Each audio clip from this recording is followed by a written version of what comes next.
Thank you for listening to the show on Really Big Something Channel. October 27th, 2017.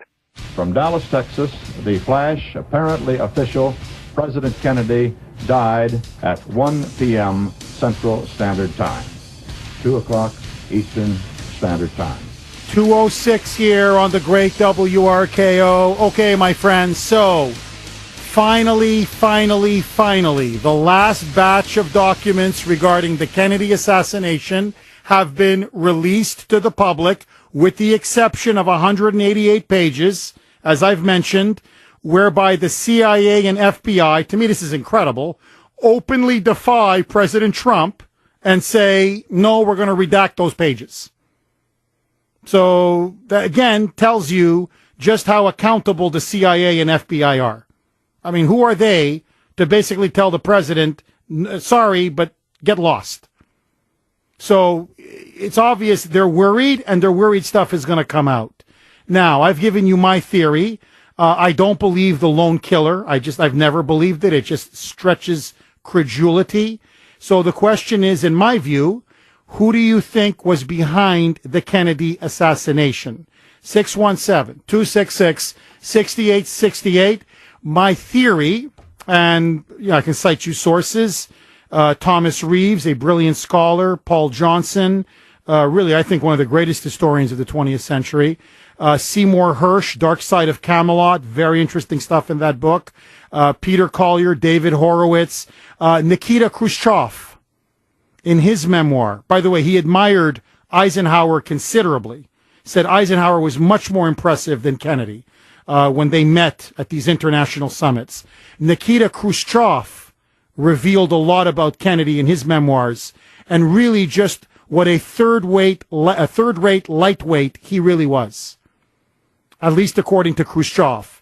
Now, by the way, a very important piece of information, Khrushchev in his memoirs actually said that Castro wanted a world war, that he could not believe it, but when they had that showdown with Kennedy over the Cuban Missile Crisis and the naval blockade, Castro was in fact on the phone with Khrushchev saying, nuke America. And Khrushchev said, are you insane? They'll nuke us back. We're talking about 5, 6, 7, 800 million dead. And Castro literally told Khrushchev on the phone, according to Khrushchev, do it. For the good of the socialist revolution, do it. America will fall, and we can pick up the pieces from the ashes. Mao, the butcher of China, told Khrushchev, China is a population then of 1 billion people. Even if we lose 500 million, 600 million, Mao told Khrushchev, we can still have 400 million, but America will be no more. Do it. Launch a nuclear war. So, to me, I always thank God that it was a Ukrainian peasant, however evil he was, and a secularist, who was at the head of the Soviet Union. Because had it been real fanatics like Castro or Mao, it would have been World War III over the Cuban Missile Crisis. 617-266-6868. Bill, who wants to talk about a second shooter. Go ahead, Bill. Hi, Jeff. Hi. Dr. Charles Crenshaw, attending physician of Jack Kennedy on November 22nd, witnessed a bullet hole entry in his trachea and his upper right temple. I think another doctor witnessed in the back of his head an exit wound the size of your fist, which means Oswald was behind him when all the shots rang out. So that means unless bullets can make a 180-degree turn, there was a second shooter.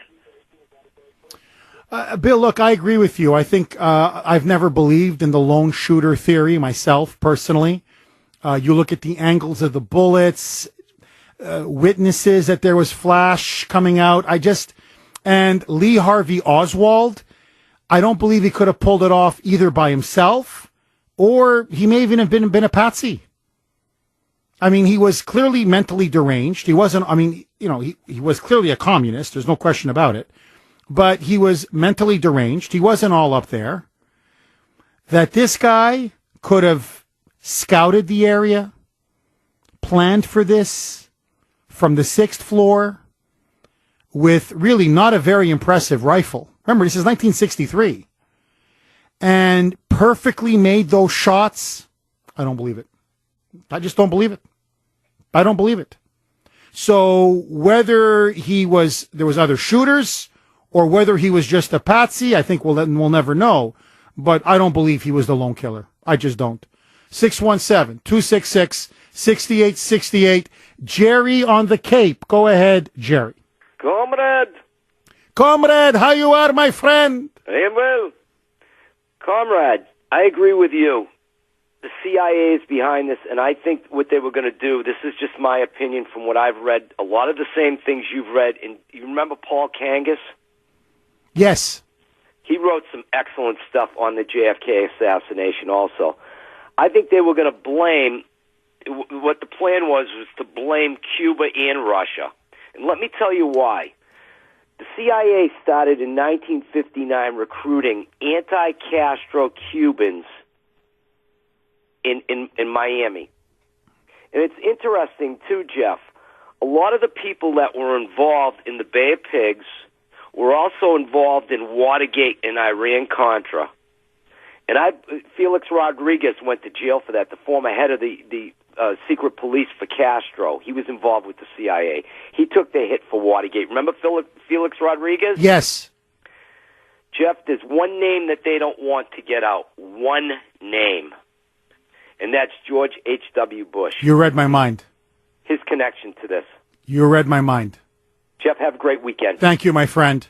Look, everyone's making fun of, Rafael Cruz and Ted Cruz's dad. Although I gotta say, I swear, I said this to Jared, and Brittany when we were off the air. I said, the thing about Trump is that now, almost everything he says later, you think at the time it's like a crazy uncle. No, this can't be true. I mean, come on, it can't be. And then it turns out to be true. So I'm saying, even now on Rafael Cruz, after this guy's track record, I don't know if we want to poo-poo Rafael Cruz. I mean, really, it wouldn't shock me if in 15, 20 years, the CIA redacted, you see, there was Rafael and there was Cruz, and that had to be kind of blacked out.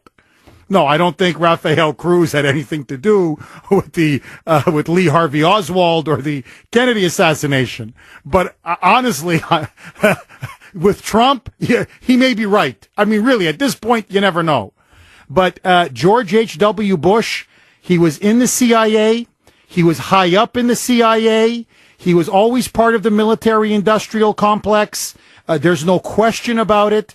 This guy has been part of the New World Order now for decades. I wouldn't put anything past him. Anything. Sally in Danvers. Go ahead, Sally. Hi, Jeff. Good afternoon. Thanks for taking my call. My pleasure. As always, I have kind of a conspiratorial twist, and they always bear out to be true. I agree with your assertion relative to George Bush, the Zapata oil, which was a CIA front. It's how they were able to infiltrate back and forth into Cuba because there was a CIA presence in Cuba during that time. And that indeed Cuba and that whole standoff was originally, I believe, a false flag to implicate Russia for the very reasons you talked about. But there's another piece of this that people, unless you're a historian, rarely do people know about this stuff, or at least they don't connect the dots. I'm going to take you back to the 1930s and 40s when Sigmund Wahlberg was the great financier coming out of Germany, those big profitable banks in Germany. And his son, Paul Wahlberg, who apart with Nelson Aldrich, I don't know if you remember him, he was the U.S. Treasurer during Kennedy's administration. Yes. Now, the cabinet was, Kennedy took Johnson on as a vice president as kind of a healing, similar to the way Reagan and Bush came together. It was kind of bringing those two factions of the Democrats together, similar to Reagan and Bush on the Republican side. The point that I'm making is that the only choice that John Kennedy had on his cabinet was his brother as Attorney General. And the rest of the people were Lyndon Baines Johnson people. Now, what's interesting about Paul Wahlberg and Nelson Aldrich is that these two had been working on trying to get the United States into the IMF and totally married through the Fed Reserve into a global monetary system. And this is all factual. So if people don't believe this, they can just pick up some reference materials.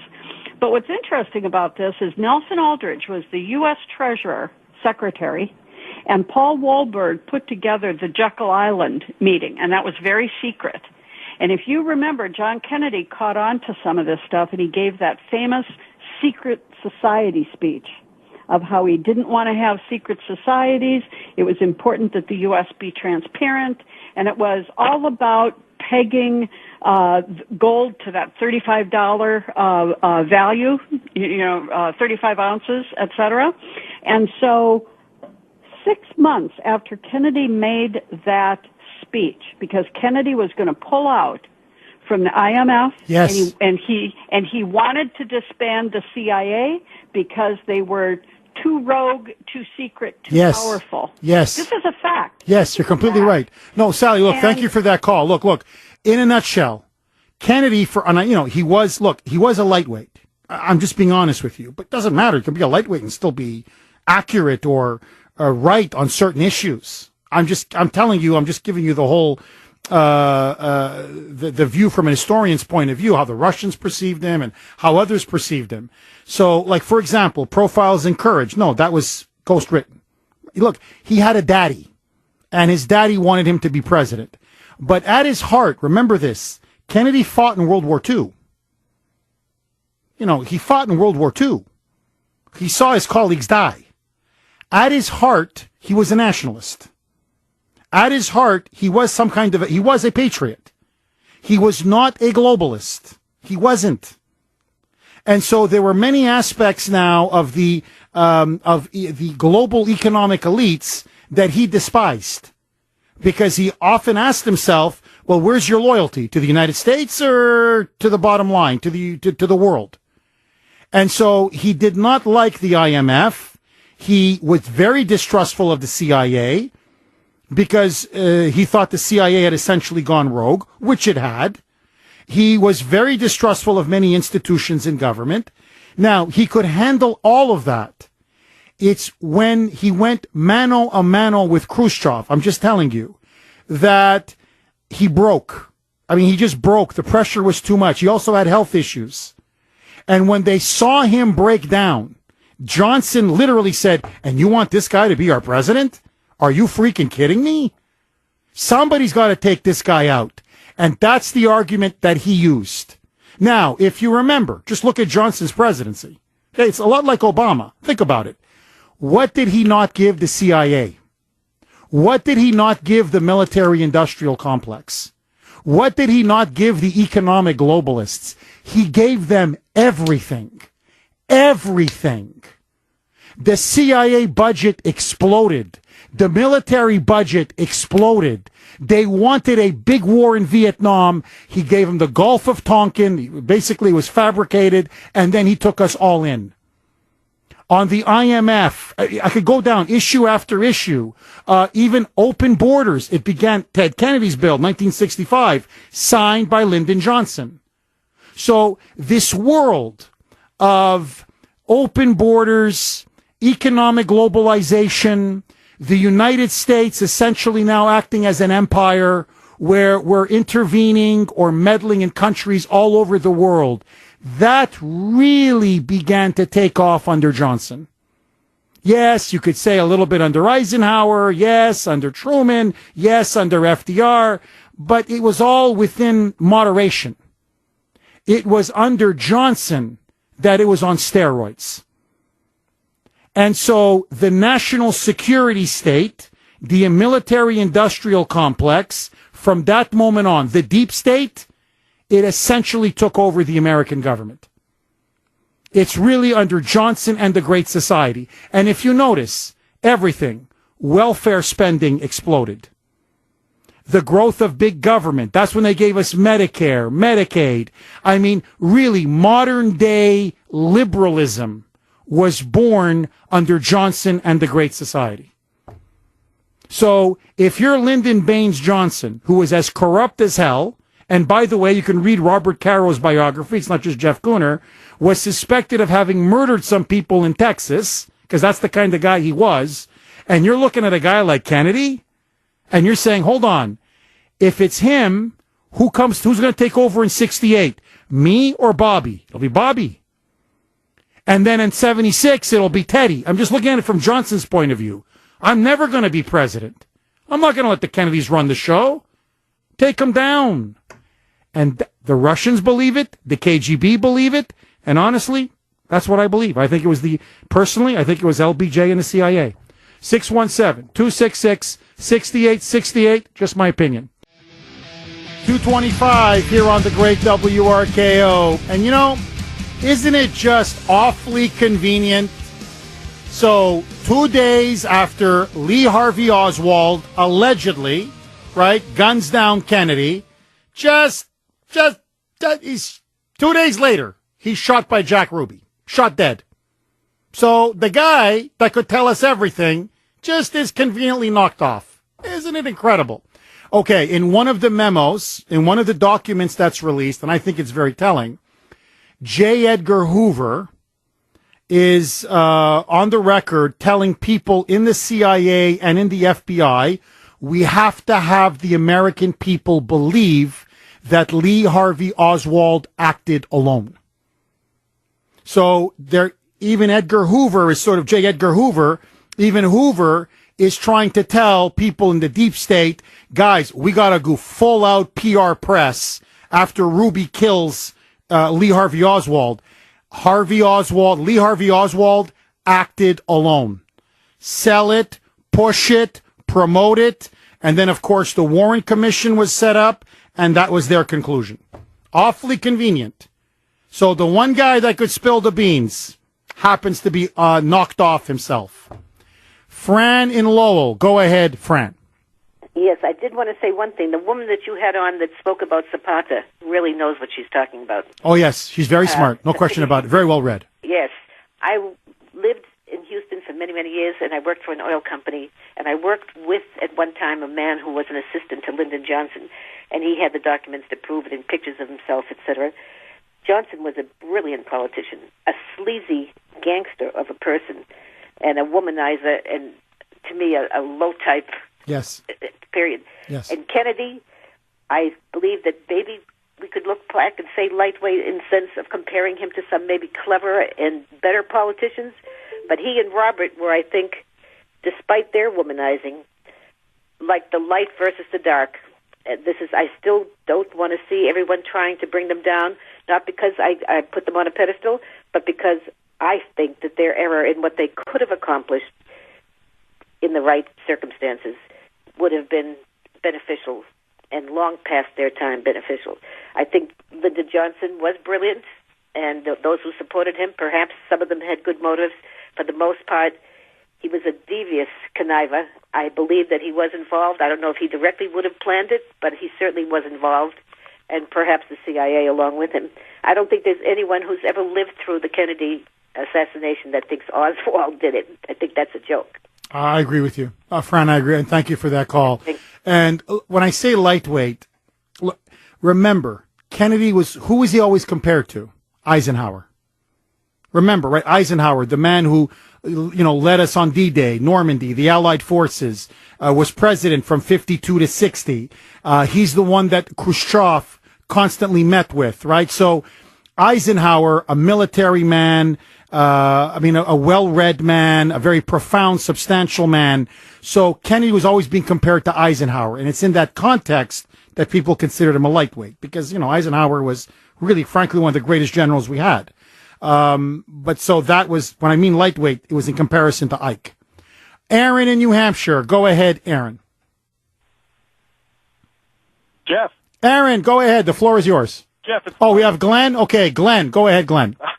Jeff, to make a parallel, if what you said is true about Kennedy, I fear for Trump.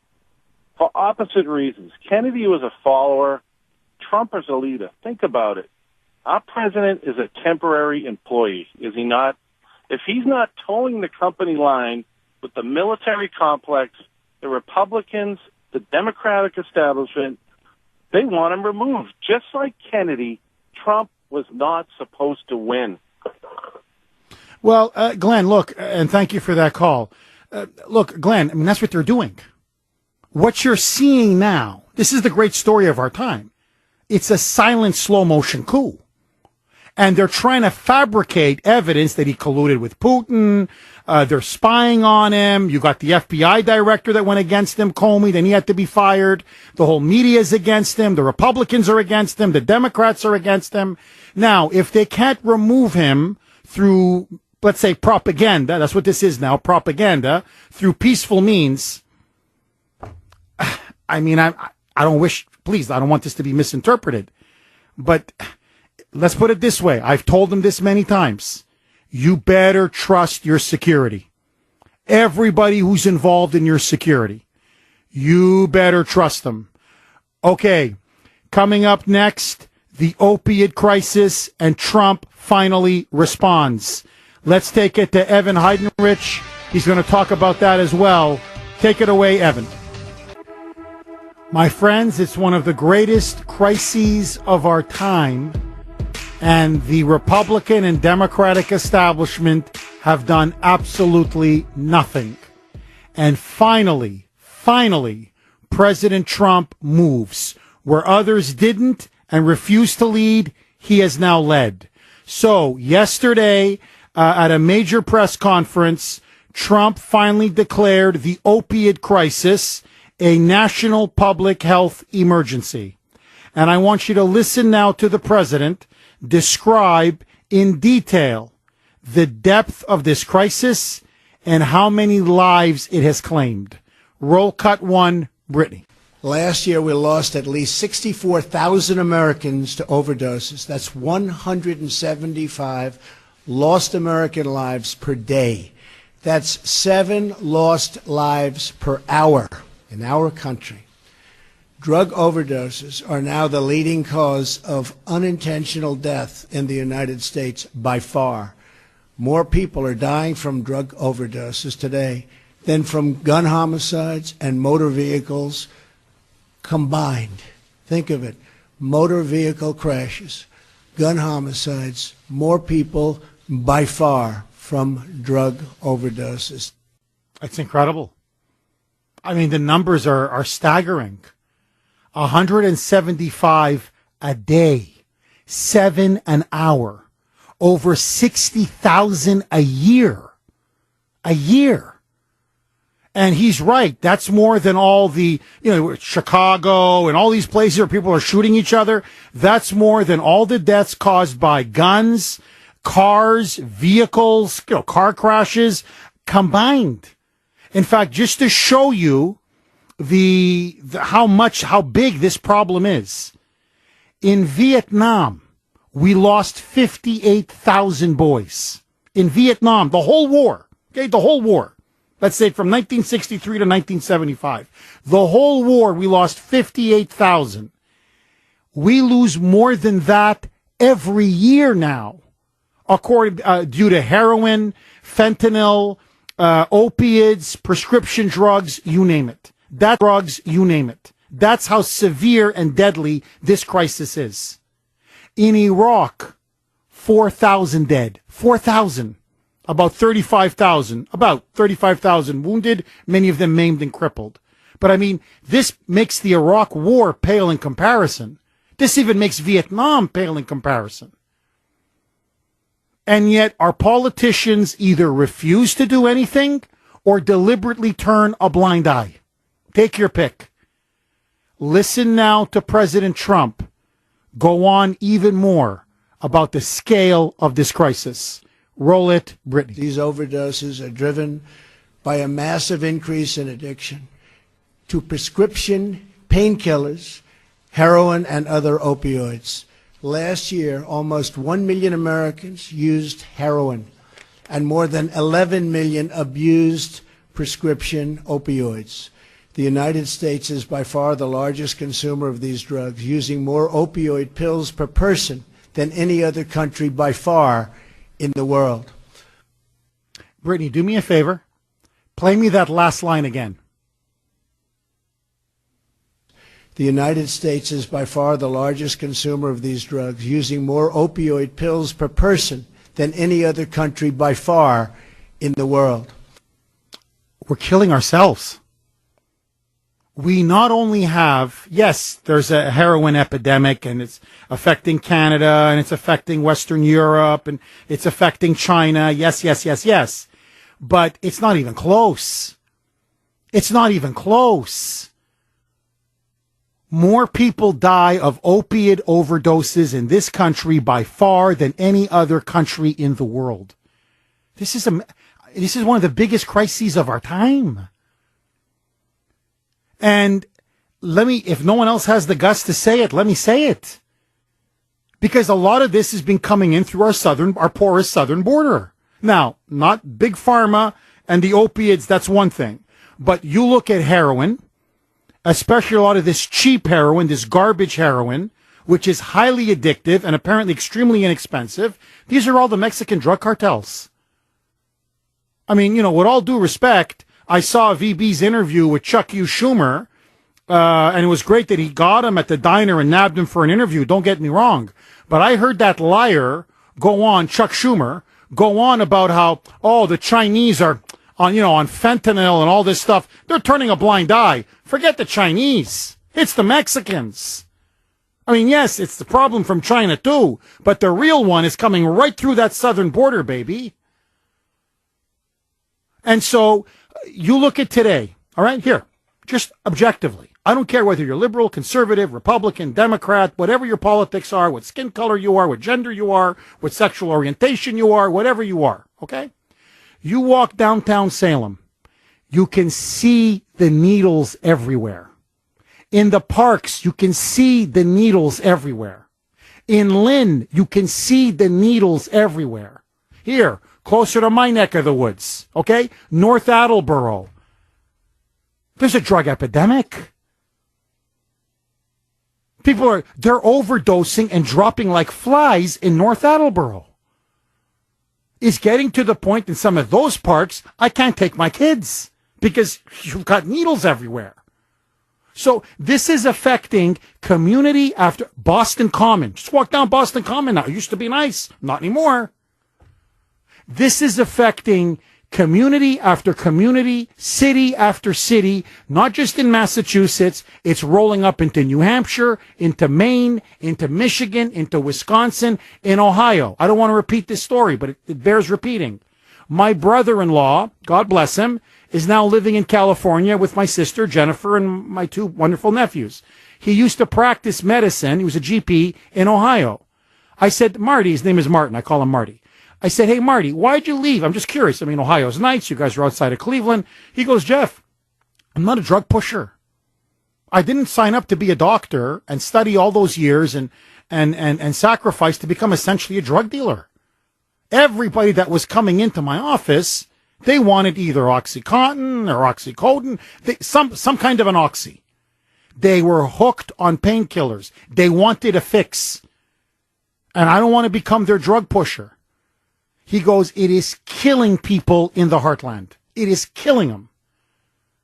And yet, instead of saying something about it, instead of doing something concrete about it, number one, build that wall. Number two, secure the border. Number three, hammer the Mexican drug cartels. If need be, declare war. I'm serious. On the Mexican drug cartels and MS-13. And then go in Massachusetts, and unleash the drug units. Instead, they're disbanding them, these drug crime units, and go after these illegal gangs. Go after every single one of them. Go after them in Chelsea. Go after them in Lawrence. Go after them in Framingham. I don't care. Lynn, Salem, you hunt them down. Instead, nothing. No, we need more tolls on the road. I'm not kidding. We need more tolls. We got to spend more on welfare. No, we have to bring in 10,000 Syrian Muslim refugees into Boston, according to Macho Marty Walsh. That's the big problem. We don't have enough, I swear, we don't have enough Muslim refugees in Boston, Jeff. Come on now. That's the big problem now, Jeff. Come on now. You want to see how bad it's getting? Swear to God, you couldn't make this up. God is my witness, like I'm in the confessional. You couldn't make this up. So now, as you know, the local law enforcement are overwhelmed. They're overwhelmed with having to resuscitate people because they're going to sometimes it's the same person's house 2 or 3 times a week, overdosing from heroin or opiates or whatever, okay? So they're all carrying Narcan with them. Now it's getting to the point that we have such a population hooked on opiates that now they're going to sell them at Walgreens. I swear, the pharmacy, Walgreens, there's one near my house. In all 8,000 stores across America, they are now going to be selling the Narcan nasal spray everywhere. Not for a prescription. No. This is, in the aisle. Not over the counter. No. You just, look, so I'll tell you what, all right? Jimmy downstairs was shooting up with Jenny. I got a little bit of a scare yesterday when Jenny started yelling and screaming, and I went down and I saw Jimmy with his eyeballs in the back of his head and the foam coming out of his mouth. And I thought he was going to bite the dust on that one. So here's what we're going to do. Let's go to Walgreens, because I got a bit of a headache. So let's get some Tylenol, all right, for the headache. And, maybe get a quart of milk. And let's get some Narcan for little Jimmy. So the next time he and Jenny shoot up in the basement, just in case they start overdosing, I can just snort it up his nose and don't bother calling the police. They're now selling it in the aisle at Walgreens. Now you tell me, are we serious or are we not serious? Because you know what they're going to start doing now? They're just going to buy the freaking Narcan. And then say, okay, keep shooting up, and if you see me going down, if the white foam starts leaking out of my mouth, right, dribbling out of my mouth, just give it to me up my nose. And that's it. And we'll go shoot up again tomorrow.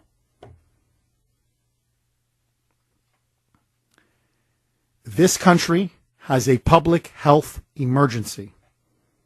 This is a moral crisis. This is a spiritual crisis. This is a social crisis.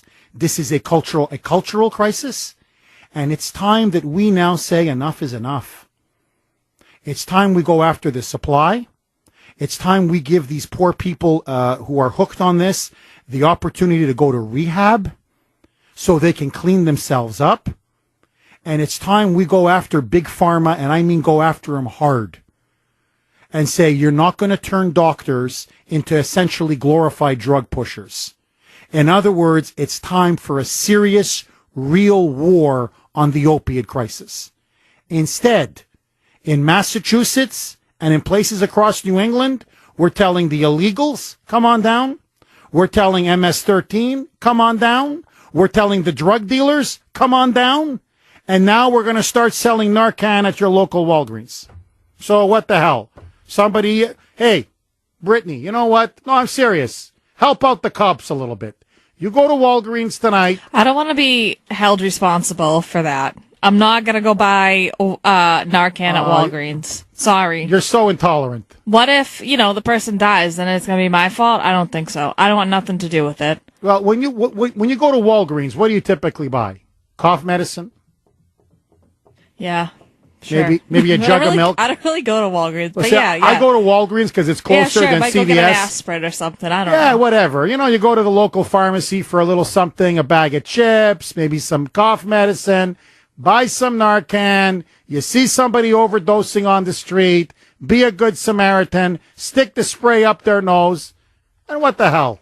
They can shoot up again tomorrow. Kuhner, did you hear the story about the dog in Andover that overdosed and they had to bring the dog back with Narcan? Is that the dog that ate fentanyl?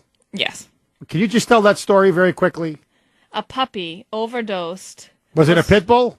It was a lab, Jeff. It was a lab. Okay, yeah. Wow. Why, you wouldn't have felt bad if no, it was I'm a pit bull? I'm just curious. So the dog was found on the street in Andover, but he survived because he was given the Narcan. But this, what I want to say is, even like the canine dogs with the police officers, they're getting into the fentanyl and the heroin and they're overdosing as well. I mean, if it just gets on your hands, like fentanyl, I forget where exactly in Massachusetts it happened. I don't know if it was the North Shore or not, but you just overdose. You just touch it and you overdose. It's been happening to the dogs when they're searching cars and stuff, and it's happening to police officers often too. So police officers are having to get Narcan because the drug is like... Okay, but hold on. Let's get back to little Spike here for a second. So okay, Spike... I don't know if his name is Spike Kuhner. Well, whatever. I'm just making that name up. So Spike... Now, why Zoe. was... Zoe. Really? Are you serious? I swear, Zoe. Okay, Zoe. So Zoe the puppy... Why was Zoe the puppy... Like, what was he doing? Licking fentanyl or the powder? He picked up a cigarette package. He picked up a cigarette package, and there was fentanyl in the cigarette package. Yep, and it overdosed. And then the poor doggy overdosed. Yeah. And then what happened? They injected the Zoe with Narcan. Yeah. Or they gave it in his nose? I guess he snorted it? Whatever. They gave Narcan to little Zoe. Yeah. They administered it, and they saved Zoe. Yeah, they did. They saved Zoe. Well, see, I don't want to see that happening to my local, dogs in my area. I'm going to go buy some Narcan at Walgreens tonight. Oh, really? In case, Zoe or Spike or whoever, poor dog is, there it is. And I go, the poor doggy ran into some fentanyl powder, started licking it. Now the doggy's dead. Let me try to resuscitate the little doggy. 617-266-6868. God help us. 603 here. Sorry. 617-266-6868. 603 here. With a very good text. Jeff, my wife works at a major Boston hospital. The addicts go into the public restrooms in the hospital, enter a stall, tie the emergency call string around their wrists, and then shoot up. That way, if they pass out and hit the floor, it sets off the alarm so medical personnel can rush in to save them. What a world. Well, now you can just go to your local Walgreens and everybody can get a nice nasal spray of Narcan. And so, you don't have to even call the nurse anymore. Now you just see the guy just come in, a little up the nose, and there you go. Shoot up again, baby. Sean in Concord. Go ahead, Sean. Hello. Hi, Jeff. Hi. I've called you before. I think we met once, a couple of times. Anyway, I was wondering, corporate big business makes strange bedfellows. It always has throughout history. I wonder if the big drug companies are maybe somewhere in collusion with the drug cartels. Sean, I can't say that because I have no evidence. What I can tell you for sure is that they're an incredibly powerful lobby up on Capitol Hill. They have tremendous amount of influence, and they spend a lot of money. And they do not want to be held accountable at all because it's now one of the biggest industries in America. So I want you to think about it. Now, by selling Narcan in Walgreens, we're actually enabling drug addicts to continue to shoot up. The problem is not going to get better. It's just going to get worse. Now, on that very happy note, that very cheerful note, everybody have a wonderful weekend. Brittany, you're going to say something there? No? Okay. No, just hurry up and wrap up. Get the Narcan spray, the nasal spray for Rudy. Get one for your dog, for God's sakes. You never know. The voice of Boston is you. 680 WRKO Boston, 93.7 WEEI HD2 Lawrence, Boston. It's 3 o'clock.